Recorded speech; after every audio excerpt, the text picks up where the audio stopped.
मराठी नववर्ष 2026 ची शुभ सुरुवात चैत्र महिन्यातील शुक्ल प्रतिपदा तिथीपासून होईल।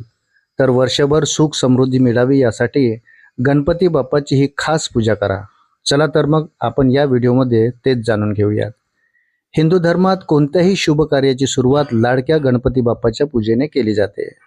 चैत्र महिन्याच्या शुक्ल प्रतिपदेला सुरू होणारे हिंदू नववर्ष 2026 आपल्या जीवनात नवीन ऊर्जा, दृढ निश्चय आणि आनंद घेऊन येत आहे।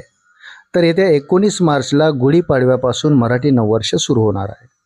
ज्योतिषशास्त्रानुसार जर वर्षाच्या पहिल्या दिवशी विघ्न दूर करणारे भगवान श्री गणेश यांना प्रसन्न केले तर तुमच्या आयुष्यात वर्षभर आनंद आणि समृद्धी राहील।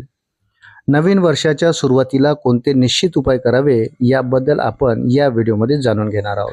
दुर्वा हे भगवान गणेशाला खूप प्रिय आहे। नवीन वर्षाच्या पहिल्या दिवशी सकाळी लवकर उठून स्नान करा आणि मंदिरात जा आणि दुर्वाच्या 21 जुड्या भगवान गणेशाला अर्पण करा।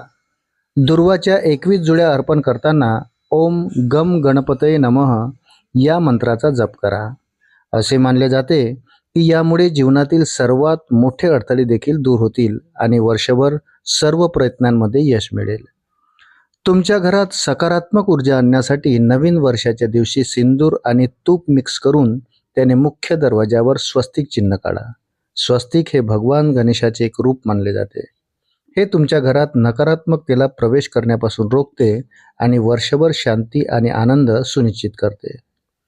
विघ्नहर्त्या गणपती बाप्पाला गोड पदार्थ खूप आवडतात, म्हणून नवीन वर्षाची सुरुवात त्यांना गोड पदार्थ अर्पण करून करा। गणपतीला मोदक किंवा मोतीचूर लाडू अर्पण करा आणि ते प्रसाद म्हणून कुटुंबातील सर्व सदस्यांना द्या, ज्यामुळे नात्यांमध्ये गोडवा टिकून राहील। कर्जमुक्ती गणेश स्तोत्राचे पठण तुम्ही जर बऱ्याच काळापासून आर्थिक अडचणी किंवा कर्जाशी झुंजत असाल तर हिंदू नववर्षाच्या पहिल्या दिवशी ऋणहर्ता गणेश स्तोत्र पठण करा।